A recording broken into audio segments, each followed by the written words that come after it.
Hey everyone, welcome back to our new session. अभी हम लोग कर रहे हैं FLAT formal language and automata theory, जिसको आप जो है टीओसी के नाम से भी जानते होंगे। उसी सब्जेक्ट को आगे कंटिन्यू करते हुए ट्यूरिंग मशीन को हम लोग देख रहे थे। उसमें जो है अब हम आगे बढ़ते हैं। यहाँ तक हमने जो है कंप्लीट कर लिया था, बहुत ही प्यार से, बहुत ही अच्छे से। इसके बाद अब हम लोग थोड़ा सा आगे बढ़ते हैं और थोड़ा सा कंपेरिजन कंपेरिजन खेलते हैं। कहने का मतलब क्या है, अभी तक हम जो भी चीज़ करे हैं उसको थोड़ा सा कंपेयर करते हैं।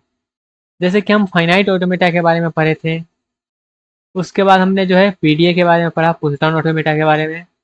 और अब हम लोग जो है ट्यूरिंग मशीन के बारे में थोड़ा बहुत चीज़ जान गए हैं। ठीक है, थोड़ा सा कंपेयर करके देखते हैं कि आखिर ये सारी चीज़ में डिफरेंस क्या रहा। तो जैसे अगर हम फाइनाइट ऑटोमेटा का डेफिनेशन की बात करें तो वहाँ पे हमारा क्या था, वहाँ पे हमारा क्यू था, ये समेसन था, डेल्टा था, क्यू नॉट था और एफ था। ठीक है, जब पीडीए में आए तो वहाँ पे क्या हो गया, तो क्यू तो है ही, समेसन तो है ही, डेल्टा तो है ही, क्यू नॉट तो है ही, एफ तो है ही। यहाँ पे एक एक्स्ट्रा चीज इंक्लूड हो गया, हमारे पास जो है टेप सिंबल, और हमारे पास जो है इनिशियल स्टैक सिंबल।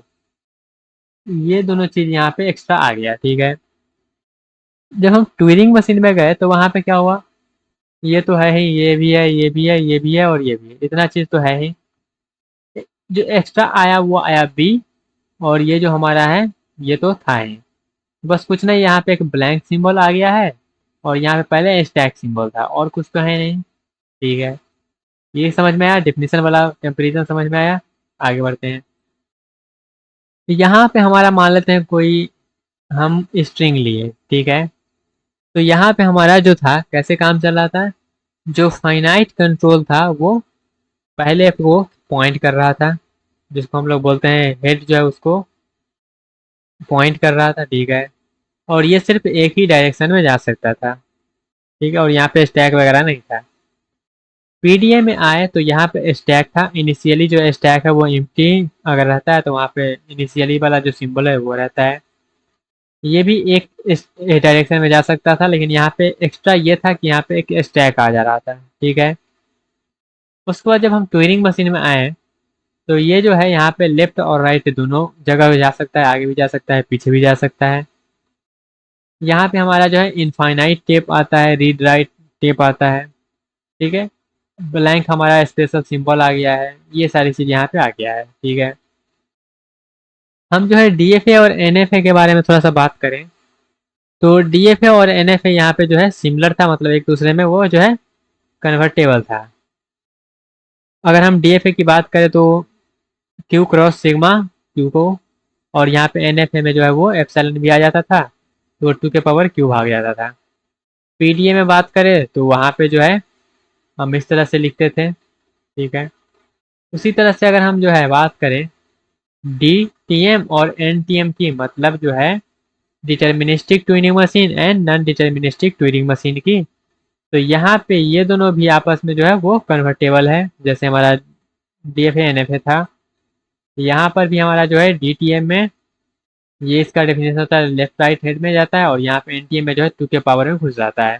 ठीक है, इन डिटेल देखेंगे ही सब के बारे में, लेकिन थोड़ा सा जो है डिफरेंस क्लियर हुआ इसके बारे में। आई होप आपको ये डिफरेंस क्लियर होगा। अब यहाँ पे एक चीज़ और देख लीजिएगा, जैसे कि हमारे पास जो डीएफए में था, जब हम फाइनाइट ऑटोमेटा बना रहे थे तो इस तरह से हम लोग लिख रहे थे। ठीक है, वो उससे बिलोंग कर रहा था, क्यू से और सिग्मा से। फिर हम जब आए पुश डाउन ऑटोमेटा में तो यहाँ पे हम इस तरह से लिख रहे थे कि किसको जो है वो रीड कर रहा है और क्या जा रहा है स्टैक में, ये सारी चीज़। उसके बाद हम जब ट्यूरिंग मशीन में आएंगे तो यहाँ पे हम देखेंगे इस तरीके से इसको लिखेंगे, जहाँ पे हमको बताएगा कौन सा स्टेट है, क्या राइट कर रहा है, डायरेक्शन क्या है, ये सारी चीज़ यहाँ पे हमको बताएगा। ठीक है, क्योंकि डायरेक्शन तो दोनों तरफ जा सकता है ना, लेफ्ट और राइट दोनों तरफ। हमको ये बताना जरूरी है कि किस डायरेक्शन में जाना है। तो ये सारी चीज़ यहाँ पे होने वाला है। ठीक है, अब सबको यहाँ पे एक बार हम थोड़ा सा समराइज कर लें जो भी है, तो यहाँ पे मज़ा आ जाएगा थोड़ा सा। ठीक है, जैसे कि हमारा ये finite automata, push down automata, linear bound automata, और हमारे पास ट्यूरिंग मशीन है। ठीक है, तो मेमोरी की बात करें तो फाइनाइट ऑटोमेटा में नहीं होता है, पुश डाउन ऑटोमेटा में वन स्टैक होता है, यहाँ पे बाउंडेड टेप होता है, यहाँ पे इनफाइनाइट टेप होता है। ठीक है, रीड की बात करें तो फाइनाइट ऑटोमेटा में रीड होता है, पुश डाउन ऑटो में भी रीड होता है, एलबीए में रीड होता है, ट्यूरिंग मशीन में भी रीड होता है। राइट की बात करें तो एफए में नहीं होता है, यहाँ पे स्टैक ओनली है, यहाँ पे भी होता है और यहाँ पे भी होता है। ठीक है, उसके बाद राइट की बात करें, राइट का तो बात कर लिए। मूव करें लेफ्ट साइड कौन जाता है, तो लेफ्ट साइड जाता है सिर्फ और सिर्फ हमारे पास एलबीए और ट्यूरिंग मशीन। ठीक है, अगर हम राइट की बात करें तो राइट हमारा जाता है फाइनाइट ऑटोमेटा भी जाता है, पुश डाउन ऑटोमेटा में भी जाता है, एलबीए जाता है और टीएम भी जाता है। तो ये कुछ कुछ डिफरेंस रहा इसके बारे में। आई होप आपको ये डिफरेंस समझ में आया होगा। ठीक है, समझ में आया। एक चीज़ और देखिएगा, जैसे कि हम ट्यूरिंग मशीन की अगर बात करें तो अगर हम इस तरह से लिख रहे हैं ना, तो इसका मतलब ये है कि हमारा ये एल है, तो एल का मतलब क्या है, लेफ्ट साइड जाना है। ठीक है, तो ये अगर यहाँ पे है फिलहाल के लिए तो ये लेफ्ट साइड भागेगा। ठीक है, अगर यहाँ पे हम राइट लिख रहे हैं तो इसका मतलब क्या है, वो राइट साइड भागेगा। तो ये लेफ्ट और राइट को थोड़ा सा ध्यान रखिएगा कि कौन सा जो है चीज़ लेफ्ट की तरफ जा रहा है और कौन सा जो है वो राइट की तरफ जा रहा है, क्योंकि यहाँ पे खेल जो है वो लेफ्ट राइट में ही चलेगा। ठीक है, ये इसके बारे में थोड़ा सा डिफरेंस रहा। आई होप आपको ये डिफरेंस समझ में आया होगा। ठीक है, एक चीज़ और है हमारे पास जिसको हम लोग बोलते हैं एक्सेप्टर और इनोमिनेटर। एक्सेप्टर का मतलब ये है, सिंपल सा मतलब है, हमारा कोई इनपुट है, उसको हम ट्यूरिंग मशीन में दिए, अगर वो बिलोंग कर रहा है उसी लैंग्वेज से तो उसको हम लोग बोलेंगे वो हमारा फाइनल पे हेल्प करेगा। अगर हमारे पास वो जो है उसी लैंग्वेज से बिलोंग कर रहा है तो वहाँ पे वो फाइनल पे होल्ड कर भी सकता है और नहीं भी कर सकता है। इसको हम लोग बोलते हैं एक्सेप्टर। ठीक है, इनोमिनेटर का बात करें तो जितना भी स्ट्रिंग जनरेट करके देगा वो उसी लैंग्वेज से आना चाहिए, उसको हम लोग बोलते हैं इनोमिनेटर। तो ट्यूरिंग मशीन जो है इनोमिनेट करता है रिकर्सिव इनोमिनेशन लैंग्वेज को, जैसे हमारा क्या था रिकर्सिव लैंग्वेज था, उसी तरह से रिकर्सिव इनोमिनेबल लैंग्वेज होता है। तो वो कुछ एक्स्ट्रा चीज़ नहीं है, बस जितना भी हमारा इनपुट है वो उसी लैंग्वेज से अगर बिलोंग करने लगता है तो उसी को हम लोग बोल देते हैं रिकर्सिव इनोमिनेबल लैंग्वेज। तो ट्यूरिंग मशीन जो हमारा होता है वो रिकर्सिव इनोमिनेबल लैंग्वेज को भी डिनोट करता है। ठीक है, समझ में आया। आई होप आपको ये चीज़ समझ में आया होगा। ठीक है, तो अगर फाइनल पे हॉल्ट कर रहा है तो वो ज़रूरी नहीं है कि वहाँ पे वो जो है लॉजिक वहाँ पे एग्जिस्ट करे ही, अगर नहीं भी कर रहा है तब भी वो जो है फाइनल पे हॉल्ट कर सकता है। तो मे और मे नॉट हम बोलेंगे उसको। इतना चीज़ अगर क्लियर हो गया होगा तो एक टॉपिक और पढ़ें। चलिए, ये सब तो थोड़ा सा बेसिक बेसिक इन्फॉर्मेशन था। आई होप आपको ये सारे इन्फॉर्मेशन समझ में आया होगा। अब चलिए थोड़ा सा हम लोग जो है पढ़ते हैं एक नए टॉपिक जो कि है हमारा, वैसे इसको आप लोग जो है पढ़े ही हैं लेकिन फिर भी यहाँ पे हम लोग पढ़ लेते हैं, जो है इंस्टेंटेनियस आईडी। इंस्टेंटेनियस आईडी जिसको हम लोग डिस्क्रिप्शन, जिसको हम लोग शॉर्ट में आईडी बोलते हैं। ये क्या चीज़ होता है, the an instantaneous ID is the complete description of Turing machine at any instant during computation। Computation के दौरान जो है पूरा का पूरा डिस्क्रिप्शन कोई भी इंस्टेंस पे उसको हम लोग बोलते हैं आईडी। आईडी हमको बताता है करंट स्टेट क्या है, टेप का कंटेंट क्या है, पोजीशन क्या है टेप हेड का, जनरल नोटेशन क्या है। ठीक है, ये ये सारी चीज़ हमको बताता है। ये जो आईडी है इसको हम लोग इन जनरल नोटेट जो है डिनोट कैसे करते हैं, इसका जनरल नोटेशन कुछ इस तरह से है। इसको हम इस फॉर्मेट में लिखते हैं जो कि है अल्फा क्यू बीटा। इसको थोड़ा सा स्पेस कर दें। चलिए, अल्फा क्यू बीटा, अल्फा का मतलब क्या है, अल्फा का मतलब है tape content to the left of the head. Content क्या कर रहा है, left of the head. Q क्या है, करंट स्टेट क्या है, बी क्या है, symbol currently being scanned and the remaining tape content. ये हमारा बी डिनोट करता है। तो जब भी हम आईडी लिखते हैं इसी फॉर्मेट में लिखते हैं, सबसे पहले अल्फा, उसके बाद क्यू, उसके बाद बीटा। जैसे एग्जांपल के लिए हम मान लेते हैं इस तरीका से लिखे हैं इसको हम जो है एनालाइज कैसे करेंगे कि कौन चीज़ क्या चीज़ है। तो यहाँ पे the head is reading the second और B the current state Q1 the ID is written as, इस तरह से इसको हम लोग जो है लिखेंगे ABQBA।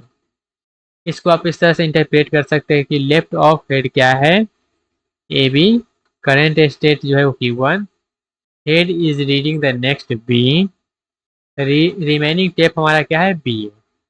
ठीक है, इसको करेगा बाद में हमारा जो है रिमेनिंग टेप क्या बच जाएगा BA बच जाएगा।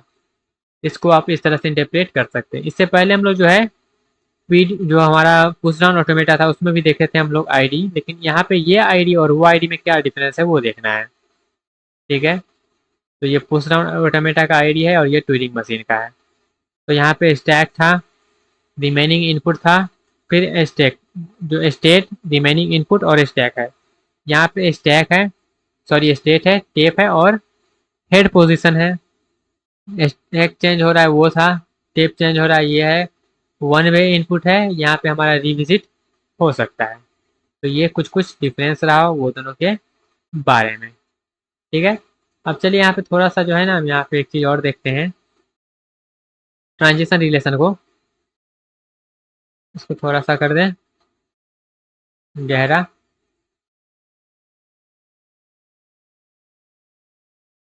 ओके चलिए समझते हैं ट्रांजिशन रिलेशन को। One computation step it represented by, इस तरह से इसको हम लोग क्या करते हैं रिप्रेजेंट करते हैं। ठीक है, जैसे कि अगर हमारा सिर्फ एक ही कंप्यूटेशन है तो हम इस तरह से करेंगे, जैसे कि ये चीज़ है। ठीक है, तो यहाँ पे हमारा क्या है, एक ही अगर कंप्यूटेशन है तो उसको हम लोग जो है इस तरह से रिप्रेजेंट करेंगे। ठीक है, इसका मतलब क्या है, meaning the Turing machine changes from one configuration to the next after applying one transition. फिर हमारा अगला आता है जो है मल्टी स्टेप, मतलब एक से ज़्यादा step. If several step transition are applied on, then हम लोग क्या राइट करेंगे, तो हम लोग जो है राइट करेंगे उसी तरह से, लेकिन यहाँ पे स्टार लगा देंगे। ठीक है, इसका मतलब है जीरो और मोर कंप्यूटेशन स्टेप। जैसे कि यहाँ पे हम ये चीज़ करें हैं। ठीक है, उसके बाद यहाँ से ये करें, इसको इसको ऊपर थोड़ा सा शिफ्ट कर देते हैं ये। फिर हम लोग जो है इसको इस तरीक़ा से कर देंगे, इसको इस तरीक़ा से कर देंगे, मतलब एक से ज़्यादा हम जो है ऑपरेशन अप्लाई कर रहे हैं और कुछ नहीं है। ठीक है, जैसे यहाँ पे हम ए पे भी अप्लाई कर दिए, बी पे भी और दूसरा का बी पे भी। एग्जाम्पल के लिए ये रहा कि हमारा ये चीज़ है और हमारा एग्जीक्यूशन से पहले ये दिया गया है टेप बिफोर एग्जीक्यूशन। हेड कहाँ पे पॉइंट करेगा, ए पे। ठीक है, तो आईडी हमारा अभी क्या है फिलहाल के लिए Q0 A BB। अप्लाई करेंगे तो रिप्लेस क्या करेगा, एक्स को ए एक्स कर देगा, ए की जगह पर मूव करेगा राइट साइड, इंटर करेगा Q1 पे, वही चीज़ है। ठीक है, तो अब जो टेप बन गया क्या बन गया, ये बन गया। तो आईडी अब क्या हो गया, आईडी हमारा ये हो गया। चलिए अब थोड़ा सा आगे बढ़ेंगे, अब स्टेप बाय स्टेप अगर हम आईडी को ट्रेस करें तो कैसे करेंगे, इनपुट अगर हमारा ये है और ट्रांजिशन हमारा ये दोनों है। ठीक है, तो इनिशियली आईडी क्या है, ये वाला है। तो स्टेप वन क्या होगा, हम रीड करेंगे ए को, राइट करेंगे एक्स, मूव करेंगे राइट साइड। ठीक है, फिर अगला स्टेप में क्या होगा, रीड करेंगे बी, उसके बाद राइट करेंगे वाई। जैसे ए की जगह पर हम एक्स लिख रहे हैं तो बी की जगह पर वाई लिखेंगे, अगर सी रहता है तो उसके जगह पर हम जेड लिखते हैं। मूव करेंगे राइट साइड तो हमारा फाइनल जो है ये वाला बन जाएगा। तो इस तरह से जो है मशीन हमारा रीच करेगा फाइनल पे। तो ट्रांजिशन टेबल क्या रहेगा, ट्रांजिशन टेबल कुछ इस तरह से हम लोग बनाएंगे। यहाँ पे करंट स्टेट क्या है, रीड क्या कर रहा है, राइट क्या कर रहा है, मूव कहाँ कर रहा है, नेक्स्ट स्टेट क्या है। तो इस तरीक़ा से हम लोग बना लेंगे। बनाने के बाद हम लोग जो है मशीन डिज़ाइन करेंगे। जैसे ये हमारा जो है रीड क्या कर रहा है, राइट क्या कर रहा है, मूव कहाँ पे करना है, ये सारा चीज़। जैसे कि Q1 पे है, ये सब करके Q1 पे जाएगा, उसके बाद ये सब करके जो है वो फाइनल पे जाएगा। इस तरह से हम लोग करेंगे। जब इसको हम डिज़ाइन करेंगे तब वहाँ पे भी इन डिटेल हम लोग जो है पढ़ेंगे लेकिन हमारा स्ट्रक्चर क्या रहेगा, स्ट्रक्चर कैसे रहता है, तो स्ट्रक्चर हमारा रहता है कुछ इस तरह से। सबसे पहले हम लोग लिखते हैं रीड क्या करना है, फिर राइट क्या कर रहा है, और मूव कहाँ पे कर रहा है। इस तरह से हमारा स्ट्रक्चर रहता है, ठीक है। जैसे ये चीज़ है तो इसका मतलब क्या है, रीड कर रहा है ए को, राइट कर रहा है एक्स को, मूव कर रहा है राइट साइड। क्लियर हुआ। चलिए एक एग्जांपल देख लेते हैं छोटा सा। जैसे कि डिज़ाइन एग्जांपल, हमको क्या करना है, रिप्लेस करना है ए को एक्स के साथ, और हमको ये लैंग्वेज दिया गया है ए के पावर, ये लैंग्वेज ए एन नहीं है, ये ए के पावर एन है, ए के पावर एन है, N greater than equals to 1 है। स्टेट हमारा Q0 है और QF है। ट्रांजिशन हमको दिया गया है कि ए को रीड करके इस तरह से देना है, और बी हमारा जो है बी ब्लैंक है तो इस तरह से लिखना है। हमको वर्किंग करना है इसके साथ, ये वाला इनपुट के साथ ट्राई करेंगे। टेप हमारे पास दिया गया है ये वाला चीज़। तो क्या करना है, सिंपल सा काम करना है। सबसे पहले स्टेप 1 में इसको हमको रीड करना है, क्योंकि टेप का हेड तो यहीं रहेगा, इसको करेंगे, एक्स को रिप्लेस कर देंगे। फिर अगला स्टेप में हम कहाँ जाएंगे, इसके पास जाएंगे। अगला स्टेप में कहाँ जाएंगे, इसके पास जाएंगे तो इसको एक्स कर देगा। फिर अगला स्टेप में कहाँ जाएंगे, इसके पास जाएंगे, एक्स कर देगा। अगर हम ब्लैंक के पास रीच करेंगे तो हमारा जो है वो मूव कर जाएगा फाइनल पे, और वो एक्सेप्टेड हमारा हो जाएगा, ठीक है। तो जब भी हम करेंगे ना इसी तरह से करेंगे, 1 बाय 1 ए को रिप्लेस करेंगे, एक्स को रिप्लेस करेंगे, इस तरह से हमारा काम होते रहेगा। आई होप आपको ये सारा जो है, इसमें बेसिक बेसिक हम डिस्कस किए हैं, ज़्यादा कुछ नहीं किए, बस नोटेशन वगैरह बताएं हैं कि किस तरीके से हम लोग जो है नोटेट करेंगे। इसके अगला जो हमारा सेशन होने वाला है वो काफ़ी इंपॉर्टेंट होने वाला है, क्योंकि वहाँ पे हम जो है ट्यूरिंग मशीन को डिज़ाइन करेंगे। और सिंपल सा है, ज़्यादा कोई डिफ़िकल्ट नहीं है, समझिएगा, थोड़ा सा ध्यान दीजिएगा तो आपको आ जाएगा, ठीक है। फिर भी इससे रिलेटेड कोई भी डाउट है तो कमेंट सेक्शन में बता सकते हैं। मिलते हैं अपने अगले सेक्शन में, तब तक के लिए bye bye, take care and all the best.